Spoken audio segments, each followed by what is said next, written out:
Meanwhile, let's talk a little bit about this. Bob Gates got a book that is going to be coming out next Tuesday. He, of course, the former Secretary of Defense for Bush W. and also President Obama. He also worked for the CIA. His new book, Duty, bombshell allegations, among other things. The president ordered troops to Afghanistan despite not believing that the mission would work out. Also, he said that he's quoted as... This is probably the most damning quote. Yeah. He thought that Hamid Karzai, take a look at this. The president doesn't believe in his own strategy and doesn't consider the war to be his. For him, it's all about getting out. Regarding Karzai, he couldn't stand the guy. Right. And so, you hear this, which is in the book, and you understand that, look, lives are at risk here. We're talking Afghanistan. We're talking a president which we would hope have some communication. Look, get on Twitter, maybe something. Sure. In his defense, Ed Henry had interesting questions for Jay Carney on whether these leaders have actually communicated. Because, Elizabeth, for a very good reason. We're either going to pull out or talk about a residual force by the year's end. Yes. Now, I've seen this movie before. We suddenly can't come up with a deal like with Iraq, and we suddenly decide it's not good idea to keep any of our troops because the leadership over there wants to be on their own, so we had no choice. That's exactly the script we had last time, as President Obama never picked up the phone and talked to al-Maliki. And never helped out when they were at loggerheads after the dead even election between Alawi and al-Maliki. And now we're looking at Hamid Karzai and the president not speaking, just like with Iraq. Right, and this is the same distance that was alluded to in the book that we've been discussing. Listen to this exchange. You stressed the president's commitment to the mission in Afghanistan, given the book. Senators Graham and McCain just came back from Afghanistan. They spoke to President Karzai, and they claim that President Obama has not spoken to President Karzai since June or July. How is it that the two leaders, if he's committed to the mission, how could the two leaders, as you're negotiating a status of forces agreement, how could the two leaders not talk in months? When did we go to South Africa? Well, I was physically in the presence of both presidents when President Karzai and President Obama exchanged greetings. So I think they had a substantive discussion about the status. Look, the president and President Karzai have had discussions in the past. There's not a lot of mystery about our views on this document that was negotiated in good faith and the need to sign it on the part of the Afghan government. So we have a robust and constant communication with the Afghan government, both from Washington and from our embassy in Kabul, as well as through our military commanders. When was the last time the president spoke to the lead U.S. commander in Afghanistan? I'll have to take the question. I don't. We're in a war footing right now, and you don't know the last time he spoke to the commanding general? I'll have to take the question. Okay. Thank you. But there's That something is stunning. Yeah, there's something about a president talking to another president, no matter how big or small the country is. Things get done or they don't get done. You need on one time. Is that how Senator Marco Rubio feels? Let's ask him. He joins us now from Washington. Senator, as we get these revelations about the president, his leadership style from his former Secretary of Defense, do you think he could accomplish more if he picked up the phone and talked directly to a leader like Karzai? Well, first, thank you for having me on, and Happy New Year to everybody.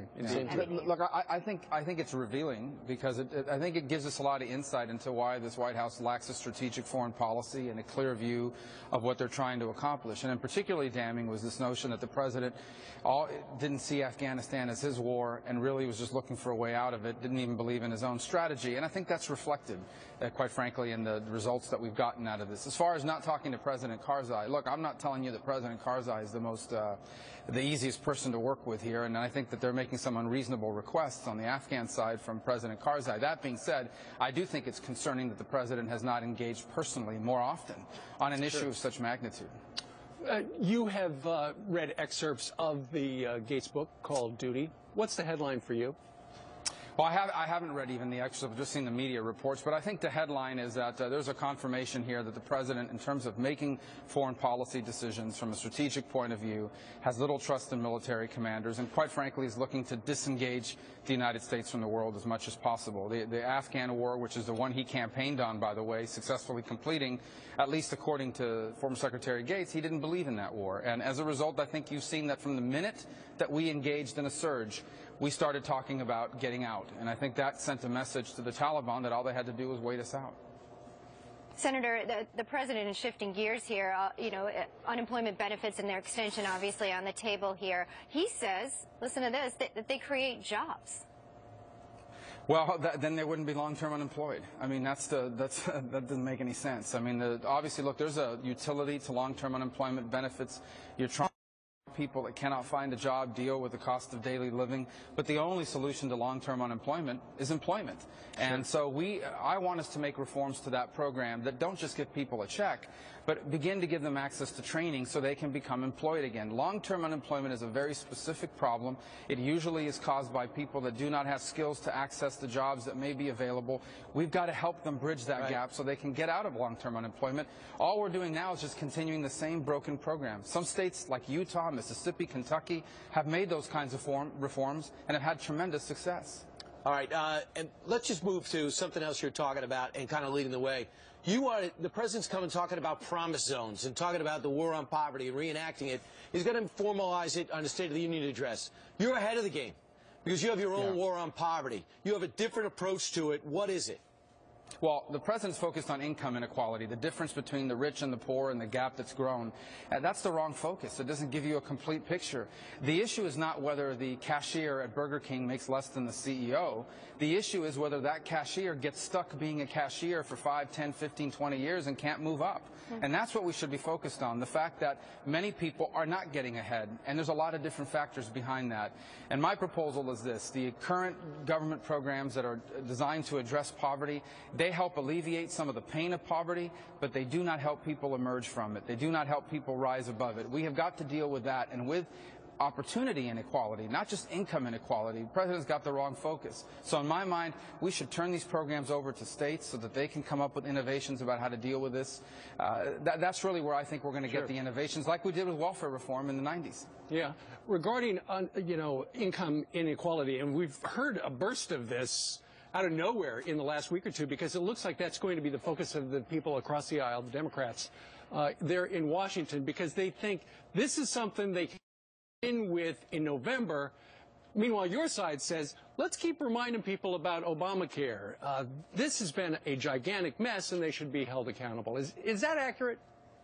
Well, I think that they desperately are looking to ways to change the conversation away from Obamacare. They will not be able to do that because everyday people are dealing with everyday consequences of Obamacare. And so it's just happening in the real world. There's no way to avoid it.